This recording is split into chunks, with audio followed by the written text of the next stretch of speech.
ఎన్నికల్లో అధికార భారతీయ జనతా పార్టీ శివసేన మహాయుతి కూటమి ఘన విజయం సాధించడంతో బిలియనీర్ గౌతమ్ అదానీ నేతృత్వంలోని గ్రూప్ $3 బిలియన్ల ధారావి ప్రాజెక్టుకు ఉపశమనం లభించనుంది.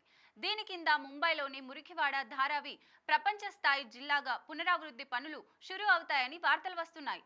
ప్రతిపక్ష పార్టీ ఉద్ధవ్ ఠాక్రే నేతృత్వంలోని శివసేన అధికారంలోకి వస్తే ఆసియాలోనే అతిపెద్ద మురికివాడలో పునరావృద్ధి కోసం అదానీ గ్రూప్కు ఇచ్చిన మొత్తం భూమిని వెనక్కి తీసుకుంటామని, ప్రాజెక్టును పూర్తిగా రద్దు చేస్తామని చెప్పింది. తాజా ఫలితాల్లో మహాయుతి కూటమి విజయంతో ప్రాజెక్టుకి ఉపశమనం లభించనుంది.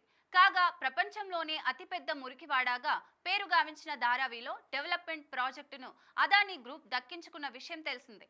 మొత్తం 3 బిల్డర్లలో అత్యధికంగా 5,069 కోట్ల బిడ్ దాఖలు చేయడంతో ఆ ప్రాజెక్టు అదానికే దక్కినట్లు మహారాష్ట్ర అధికార వర్గాలు వెల్లడించాయి. DLF 2025 కోట్లతో బిడ్ దాఖలు చేసింది. మూడో బిడ్ నమన్ గ్రూప్ బిడ్కు అర్హత సాధించలేకపోయింది.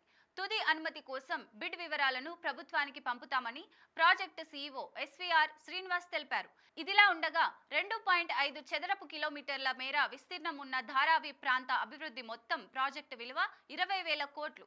ఇందులో భాగంగా అక్కడ నివసిస్తున్న 6.5 లక్షల మందిని పునరావాస కేంద్రాలకు తరలించి రీడెవలప్మెంట్ ప్రాజెక్టును చేపట్టాలి. ఇల్లు సహా ప్రజలకు కావాల్సిన మౌలిక ఇతర సౌకర్యాలు కల్పించాలి.